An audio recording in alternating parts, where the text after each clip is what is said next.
I'm Draco Self-Important, and I think you should listen to me. Um, I think you should like and subscribe. I remember this time. I have a new favorite YouTuber. New favorite in the I just discovered them and they're really neat. I've only watched like a handful of videos, so I can't speak to the dude's whole catalog, but it's That Dang Dad. I mentioned him in the last video, but couldn't remember his dang name. Um, I did link it in that video, however, the channel, that is.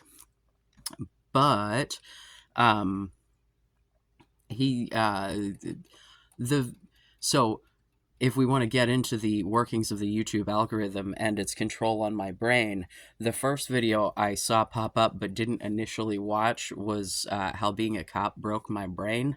And I was like, "Oh, that's intriguing," but I just was not in the headspace for it at the moment. But then there was another video that was, I have a weird question for trans people, which I will be doing a video on the topic of that, a sort of response. It was the desert island thing. It was the um, if you were on a desert island all alone with no society to have a gender in, would you still be trans? Like I said, we're gonna do a different video about that, so look forward to that. But I earlier today was on my incel advice jam. Um, and I was watching, more of that dang dad's videos. I think his name is Phil, but for some reason I want to call him Justin. I don't. I feel like Justin is such a cop name. I don't know. No offense if your name is Justin, um, but it's just something in the. I think it's probably the justice in my head that it sounds the same, and so my brain, because they think, never mind. Um, but he did this long ass video that I'm probably going to steal several bits from.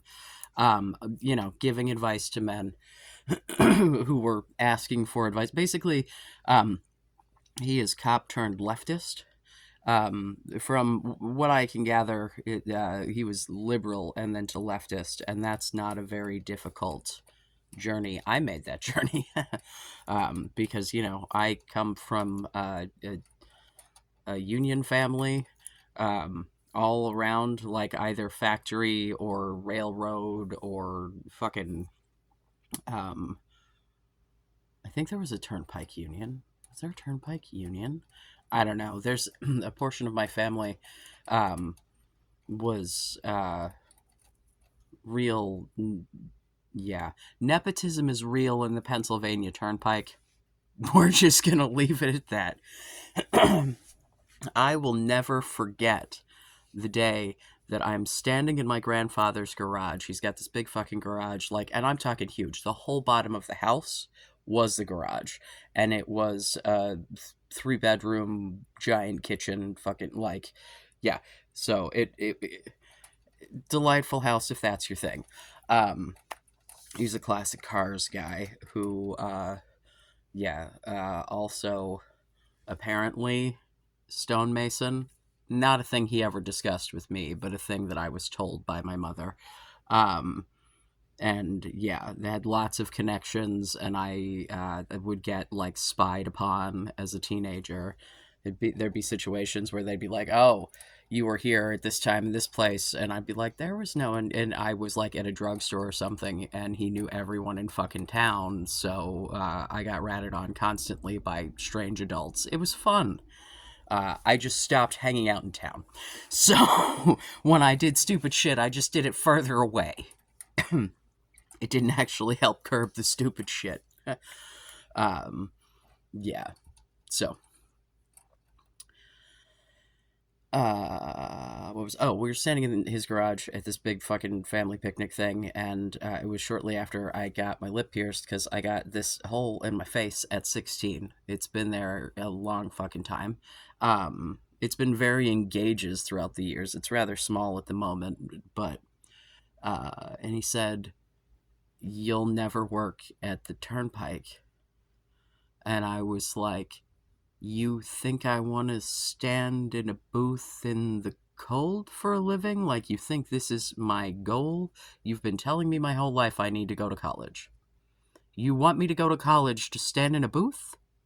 Like, you know, I want to say no offense to that as a job, and I mean that like to the workers, because if they're gonna pay you to stand in a booth, Godspeed, work the system, take that money. But like toll roads in general piss me off. We already pay taxes for that. Shut the fuck up and fix the roads. Maybe less defense budget spending, maybe less spending on random cop equipment, and we could have better roads. And bridges that didn't fall apart, and railroad systems that weren't a complete fucking trash fire. No, no, we don't want to spend the money on actual infrastructure. No, no, no.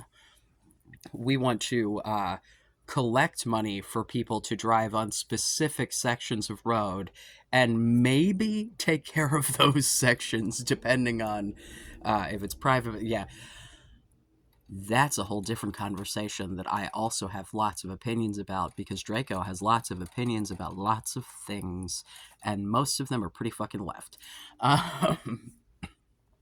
Consider myself to be a radical leftist, just because I know that a lot of my beliefs are like pretty fucking out there, but I'm also kind of an idealist. I'm a cynical idealist, if that makes any sense.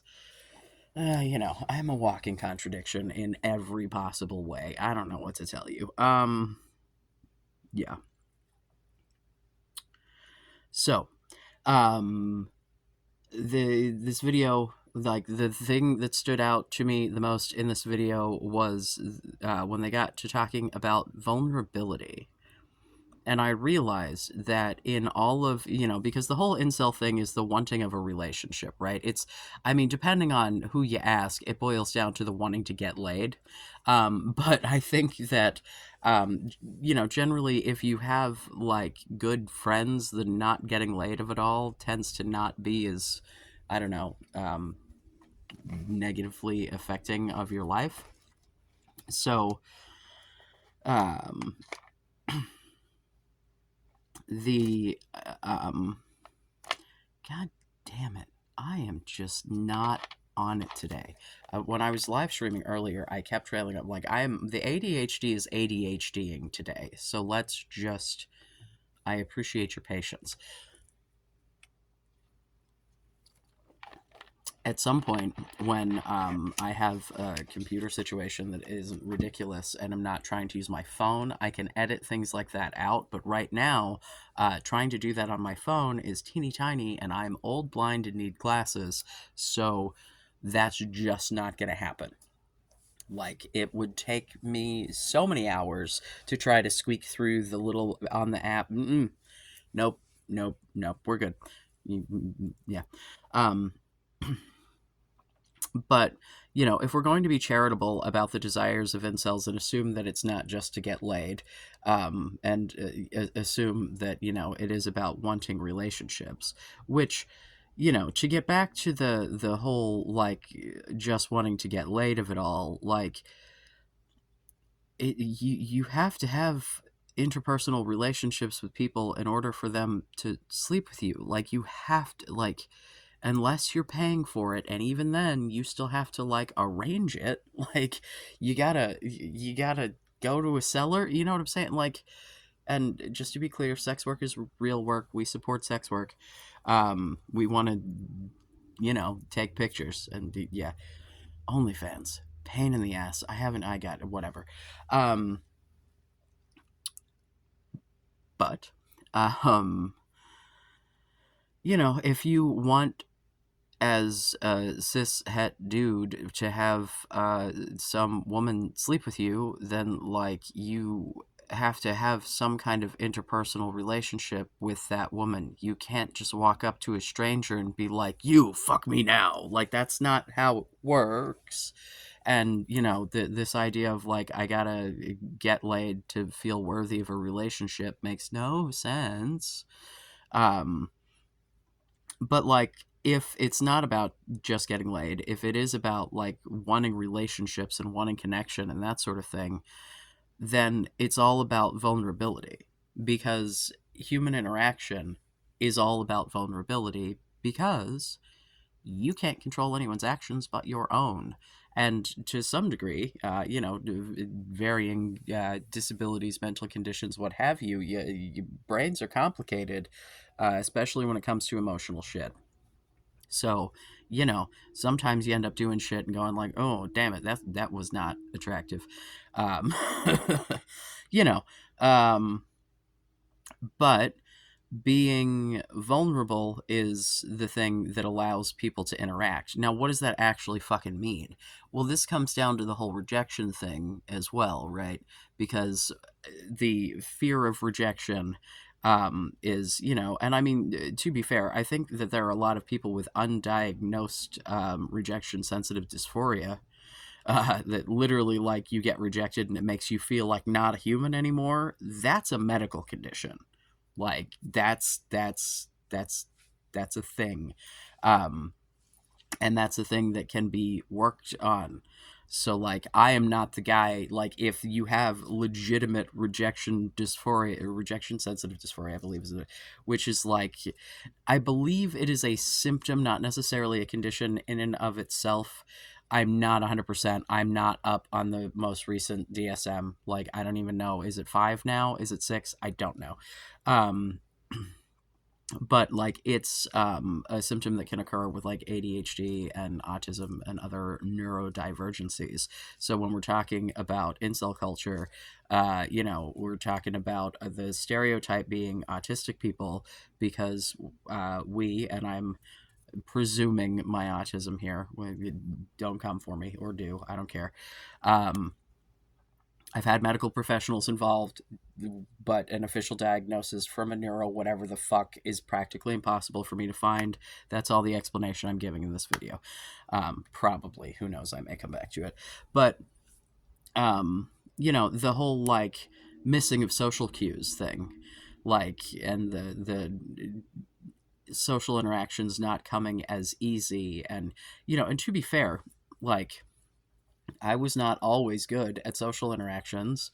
I'm still not great all the time, but working in customer service for pretty much my entire adult life, of some form or another, different industries, but it was all pretty much me on the phone. I had other jobs early in my career, but like, once I got that fucking cell phone company job, ugh, that shit sucked me in. God, if a job tells you your family, fucking run. They can be your friends, they can be support, they can be great fucking people. Your job is not your family. They're trying to compensate for something that they're not actually providing you by trying to fill in some other void that you may be missing. Yeah, you can find family at work. You can, but it's not going to be the people throwing the pizza parties. You know what I mean? Like, if if there's a presentation happening where the boss person giving the presentation is telling you that you're a family, fucking run. That's a sign. That's a sign. That's a sign that says we're going to use you and then guilt you about it. Yeah, if you try to have a boundary, we're going to tell you about how negatively it's affecting everyone else, as if it's your problem that we don't staff properly. Yeah, that cell phone company left me real bitter. Oh my god, when I got my next job, which, P.S., best job ever. Well, close second, because the job at Children's was great. It did not pay anywhere near anything that a human could have lived on, however, which is ridiculous. For hospital jobs, do not pay enough. If you are not like a fucking physician, you're probably not getting paid enough. It is amazing the small amount of money that they pay people for such an amount of emotional labor before you even get into any of the tasks of the actual job. Working with, like, when I was working at Children's, like, sexually active teenagers, that can be pretty heart wrenching at times, bro. Like that, it takes either a special kind of weirdo, overly empathetic nut job, or just a fucking weirdo, to have that kind of job. And I think, you generally, when working with children, you'd rather have the empathetic person than the weirdo. They, in fact, because it's a children's hospital, they make you go through an extra special background check. That's because you're working around children. Like, I had to, yeah, it was a whole extra thing. And because I had changed my name, because I had like just gotten married at that point, like before, yeah, it was a whole thing. Um, so yeah, God, I went totally off the rails. Why was I even talking about, oh, my job. That's why. Yeah, I went, like, during training, like, I had to be talked to about me talking shit about my previous job and how I was, like, bringing down the room. And I'm like, whoops. I'm sorry. I feel like I just got out of an abusive relationship and I'm processing it with all of you because as I'm sitting here, I'm discovering how horrifying my previous work environment actually was. Oops. Yeah, because I was, there for the better part of a decade, being a supervisor, bouncing back and forth between production and training. And, like the job itself, if I could have taken that job and not had all of the corporate oversight because we were an indirect, uh, like third party provider that worked for Verizon. So, like, I worked for a corporation that worked for a corporation. Um, we often joked, and by joked I mean accurately described our site as India in the US because it was the same shit. Like it's Verizon. Verizon didn't have speaking customer service that was outside of the US. They did, however, have chat in the Philippines and in Jamaica when I was there, because you can't hear the accent. Because let me tell you, Verizon wireless customers are the biggest fucking assholes in the universe if you have a fucking accent. Because, oh my god, we had a woman who was fucking German, which, like, really? We're gonna flip the fuck out over a German accent now, but okay. Um, there was another employee. I cannot remember if she was Indian or Pakistani. I think she was Pakistani, but she had an accent that was discernible on the phone, and I cannot tell you how many times someone had to go take her goddamn headset because some fucking redneck was losing their shit about her being an Indian, and we're like, sir, we're in the United States. Do you not hear the chorus of American accents around her? We just don't discriminate against the people that we hire. She understands the material and she speaks English. What the fuck else do you want? Like, yeah, and to be fair, her accent was not particularly difficult to understand. I mean, I don't know. I pride myself on being a guy who's good at accents because after working on the phones for like 20 fucking years with people from all over the country and therefore all over the world, if you don't learn to understand different accents, you spend your whole fucking day asking people to repeat themselves, and that's not helpful. So, developing that ear. Plus, I have always had like a special talent for identifying voice actors and shit. It's my superpower. It's useless, other than understanding accents. Um, so yeah, so the work environment was not good. Um, I don't remember why the fuck I was talking about the job to begin with, though, on this trying to give, vulnerability, rejection. Shit, dude, I don't know. Um, I'll just go back to the topic at hand. You see, the vulnerability thing, right? It's the rejection and the being vulnerable to rejection. Because in order for you to find a partner, if like your goal is I want to find a partner or find a friend or find a whatever, you're going to have to interact with people, which means you're going to have to be vulnerable to that rejection. And this is probably going to be the most ridiculous advice that I ever give. If you genuinely consider yourself to be an incel and you're like, I am hopeless, I am not worthy of a relationship, what the fuck do you have to lose? Because let me tell you, the foundation of my confidence is, what the fuck do I have to lose here? Like, what is going to happen?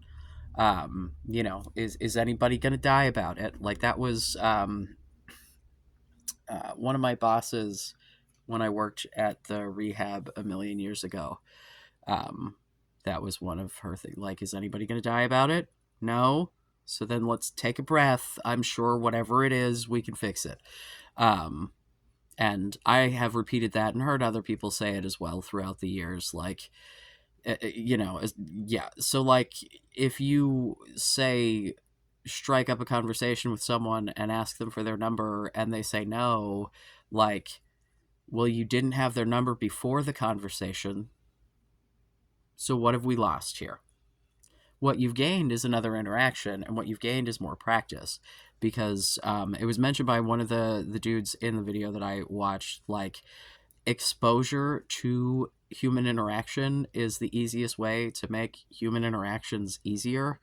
Um, you know, the other thing about vulnerability is, like, my whole thing is suggesting that like, build a life for yourself, and then a partner will come.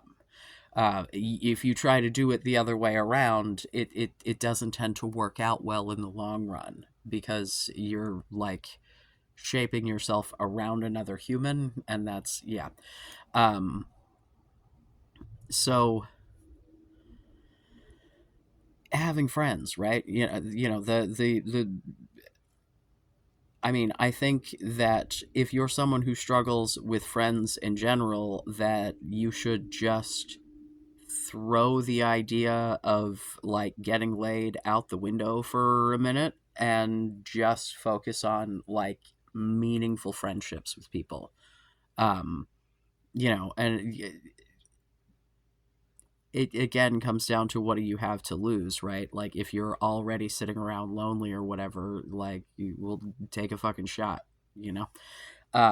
But I can tell you that from my single days, when I first transitioned and thought for sure that no one ever would want me, and this is the thing too, like, there are definitely people who have a harder time than others finding partners, but also, like, there's a whole lot of circumstance there that could very easily lead to most of those people having, good relationships with partners that are good matches for them.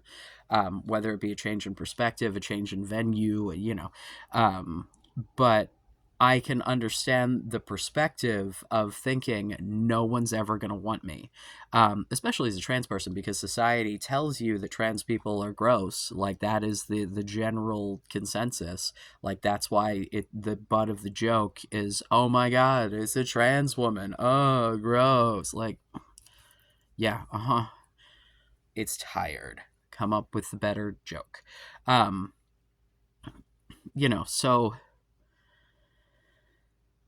you have to be willing to put yourself out there, right? Like, they suggested, different places to go and make friends, because I said, right, like, get a hobby, get something that you're interested in, like, and that dang dad said, if you are someone, like, who can't get out of the house, disability, some sort of access, whatever, to go meet other people, like, get a hobby for yourself, get something that you can create, that is something that you can have, like, tasks to do and complete, because creating things and getting tasks done is, like, fulfilling just in general, and being fulfilled with yourself and being okay being alone, and, like, realizing that you are kind of an interesting person who does neat things like that, and if you're not, find something neat to do, bro. Like, there's a lot of things in the world, something has to be interesting to you.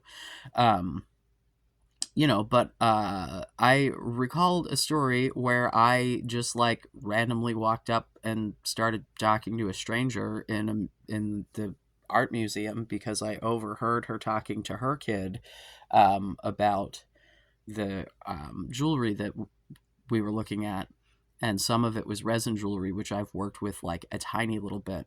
And I was explaining the like there was a piece that was pulled, like it was, the resin was set as it was drying, it was like pulled apart like candy or taffy or something. And so like I heard her saying, oh, I wonder how they did that, and I was like, hi, I literally was like, hey, don't mean to be that guy, but and then I like went on to explain the fucking resin thing, and then she was like, oh, thank you, that was very interesting, and then the baby was there, and of course the baby, being the baby, made it super awkward because she started talking about jewelry and her mother, and then she's like, but we don't talk to my grandma anymore, and I'm like, Jesus fucking Christ, referring to grandma on that side, because she didn't really realize that we stopped talking to my mother. Like, occasionally she would bring her up, and I'd just be like, uh huh. And like, she never once asked to go see her. Like, and then, oh my God, my ex wife was the one who told her when my mother died. And then, like, the next week when I saw, because she was with her at the time, not me. And then when she came home, she was like, did you hear that your mother passed away? Like, that's literally what she said. Did you hear that your mother passed away? I'm like, yes, baby, I heard. Oh, God. Oh, they weren't close. If that didn't come across. But it's like, also, though, I have had situations where like I have overheard someone say some shit in a store about something that I knew about, and I'm like the actually guy. If you do it in a way that is polite and gives them an option to like nope out and no thank you and not like engage in the conversation, that's the whole thing. It's the bear in the woods thing. It's the making people feel safe to say no, especially if you're in a situation where like you're at the gym or, God forbid, at work or something. Make friends at work. Don't try to find partners at work. You can accidentally find partners at work, but if you are trying to find a partner at work, that is not chill. Make friends at work. I say this as someone who married someone I met at work. It is not an impossibility, but boy, howdy, did I not roll into that place thinking I'm going to pick up a date here. I rolled into that place thinking I'm going to go out with my friends after work and pick up a date. And it just so happened instead I picked up a lady at work. So, whatevs. Yeah. Uh, that time I accidentally married that lady. Uh, for nearly a decade. Whoopsies. Trans life. Oh, man. The other, but when I was single, it was a lot easier for me because I have really intimate friendships. Like, I've said this before, that like for me, the thing that makes the difference between like a romantic relationship and just a friendship is the naked touchy touchies, right? Like, I I have really in-depth personal conversations with my friends. I'm honest with them. I tell them, just like, I come on the internet and have these conversations, right? Like, this is not, I don't usually do it presentation style at my friends. There's usually a little more back and forth. But like, I say the same shit, like, because I am a person that if I have a thought, the thought needs to come out of my face at something, someone, somewhere. YouTube is great for this because it helps me as well, because then I can listen to my own shit back, and it helps me process things and rethink things that I've said and kind of like reaffirm my positions on things. I'm a navel gazing fuck. I am in my own, woo, my little stand just tried to escape. I'm in my own head fucking constantly. I always have been my entire life. As long as I could think about myself, I was, so I constantly want to understand how I work and how everything else works. And like, it's just, the world is constantly changing, and so my position in it is constantly changing. And so like, that's why, even though I'm in my fucking 40s, I still am constantly trying to figure myself out. Because like, when we talk about gender and shit, right, like, if I were raised now, I almost certainly would have transitioned earlier, but I don't think that I don't think that I would have gone the route of the cross sex hormones right away, because I'm pretty sure I still would have been like, baby, baby, baby, baby, baby. I don't know, man. Um, one never knows, because I didn't get to live that version of my life. I just tried to date girls and be straight, not realizing that's what I was doing, because I didn't know I was a dude. God, in retrospect, that's so silly. Um, yeah. So, my brother, again, not my biological brother, right? Like, we became close enough that I 100%, like, he's my brother, because, like, I was just open and vulnerable with him, and he was with me. Like, I remember at one point he was really struggling with some shit, and I told him, I'm like, I will never judge you. Like, I know you, I know you're trying your best. You may make mistakes at times, but like, if you take ownership of your shit and try your best to do better, like, that's, and then he started to really open up to me, and we would have really honest conversations about really deep feelings and shit. um and it's like, I have different conversations with different friends, because different friends have different points of view. I repeat a lot of shit to a lot of, like, I'll have the same conversation, kind of versions of, with multiple people, because if it's something that's important to me, I want to get the perspectives of the people in my life, right? Like, that can be incredibly valuable for, like, just personal growth, right? Because I mean, ultimately, if the goal is, I want to have a partner, then you should have enough respect for yourself to think that you're worthy of a partner, so that you can present someone who's worthy, so that, ultimately, so that you don't end up getting treated like shit and abused.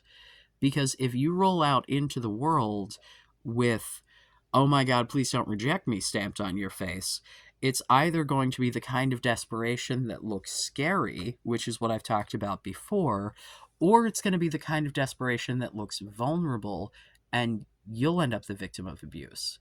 And if you're in this incel mindset of women aren't even people, and then you're being abused by one, whether it be emotionally, physically, financially, what have you, it's gonna really fuck with your psyche. I promise you that. You don't need that. You need to build yourself up.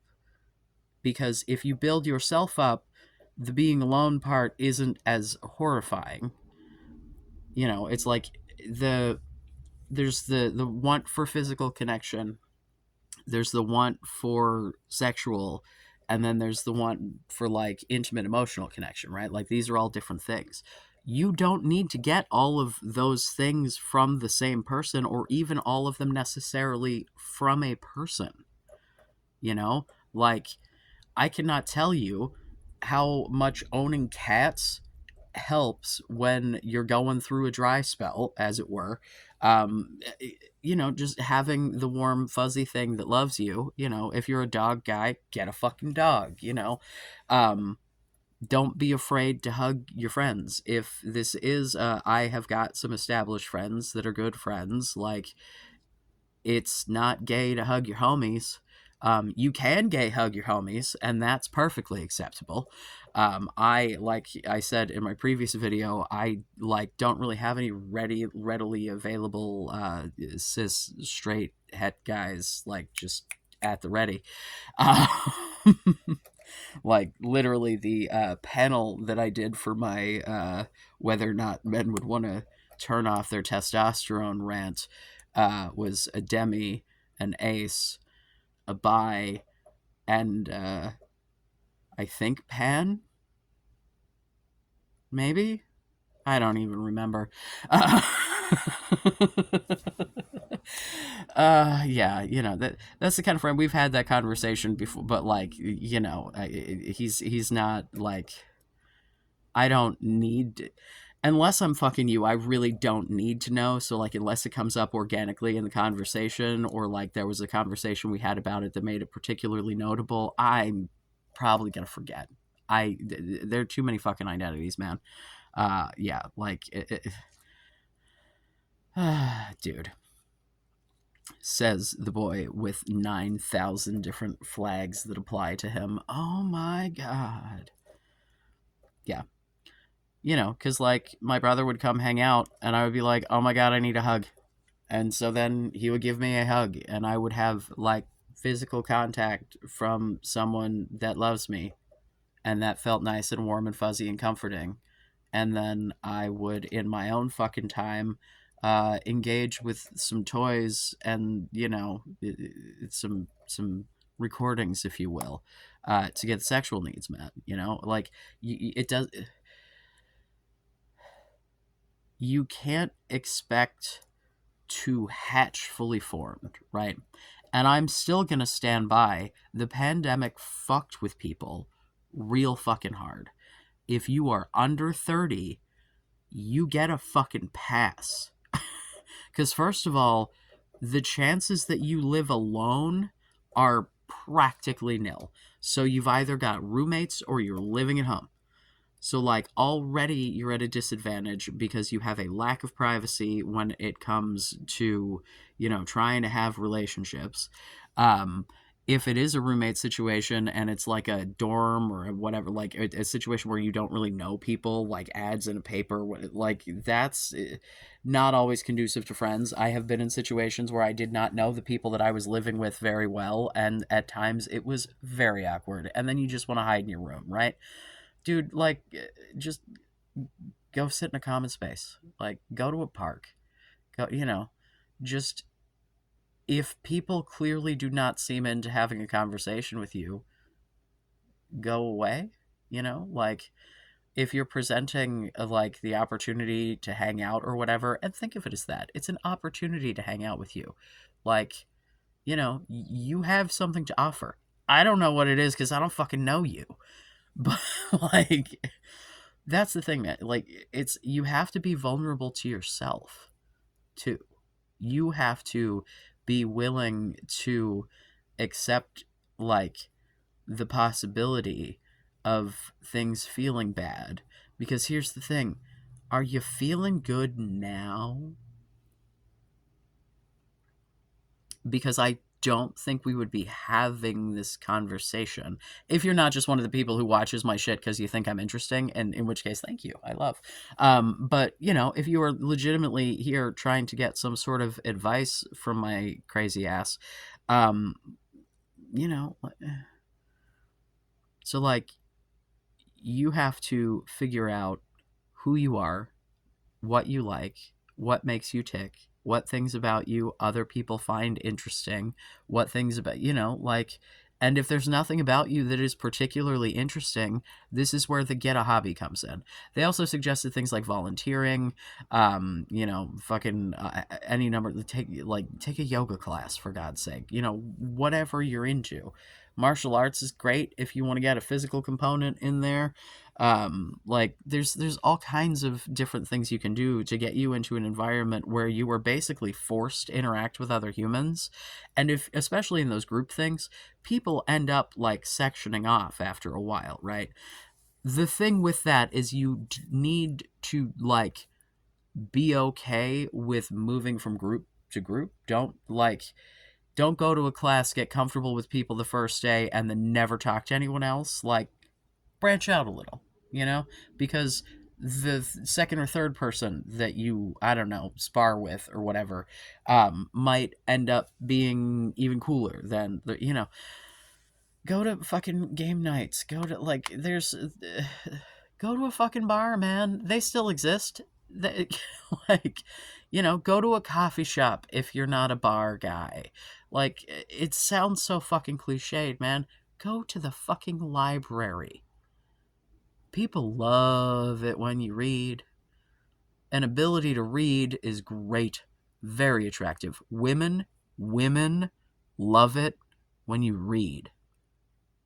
I promise. Not all of them, but the ones that do, oh, do they? Uh, yeah. Offer to read to a woman. Don't get creepy and weird about it. Like, you have to already be on the date, right? This is not a go in the park and be like, "Excuse me, madame, may I read you a passage?" Don't. Good day, milady. You know, um, but if you're on a date and it's going well and you feel like you'd be like, you know, can I read something to you?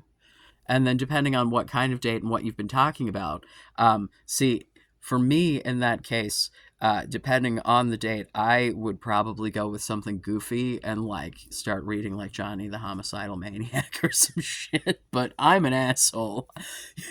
Don't necessarily take that part of the advice. Oh, dude. Yeah.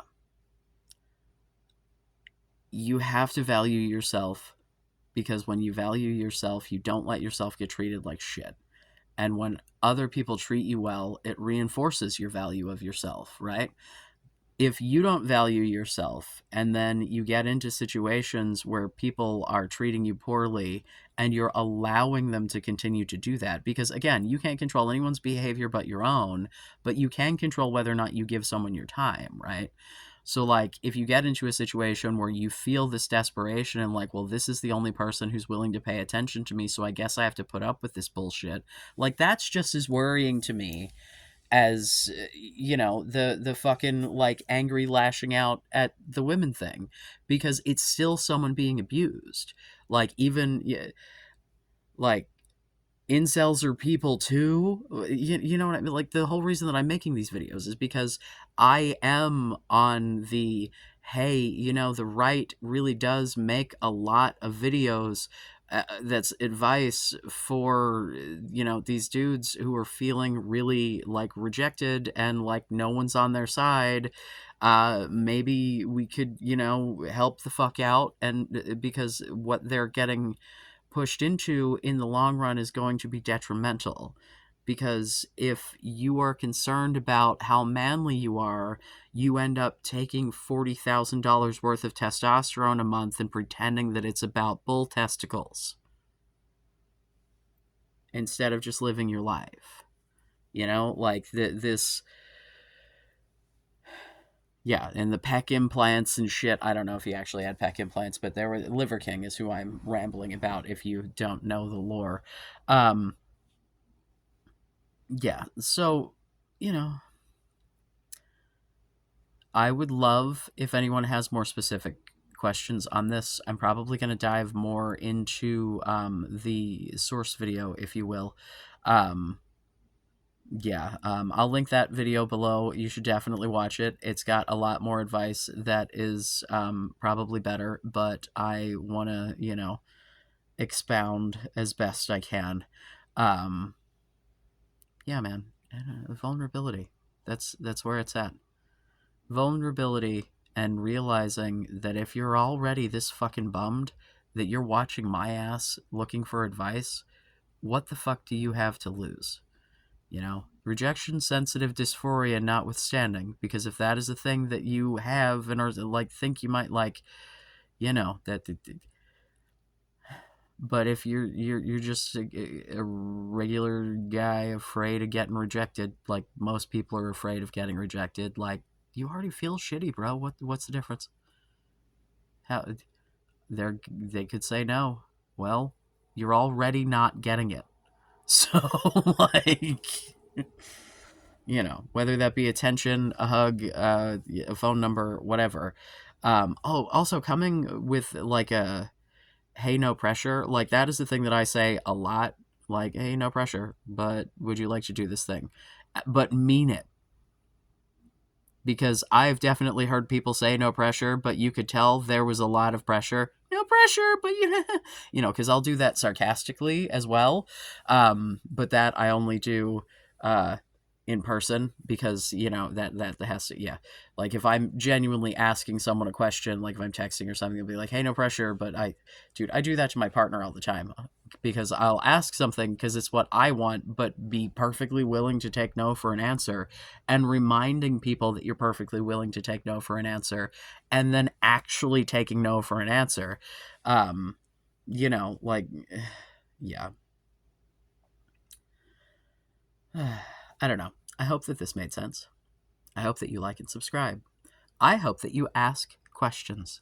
I would absolutely love to be provided, like, because, I keep getting these, like, little bits and pieces of insight, because I don't want to just go out there and watch the videos, because the people who are putting the videos out there, as far as, like, the incel culture shit, they're the biggest, loudest, scariest, I don't want to see the loudmouth version of, I want, like, the regular fucking people of it all, because, like, I don't have a bunch of just random, like, self-identified incels chilling, in my life. And yeah, like, I know aces and celibate people, man. So it's not as if, like, the concept of not getting laid is a foreign one to me. But I don't know anyone who is like, yeah, I would really like to get laid, but it's not the thing. Just, that's like telling me that. I'm sure I know people for whom that is the case, but they're not announcing it. You know what I mean? Um, so, like, you know, I could give more targeted advice with a little more feedback, I would say. At any rate, I love you. Be safe. Make good choices.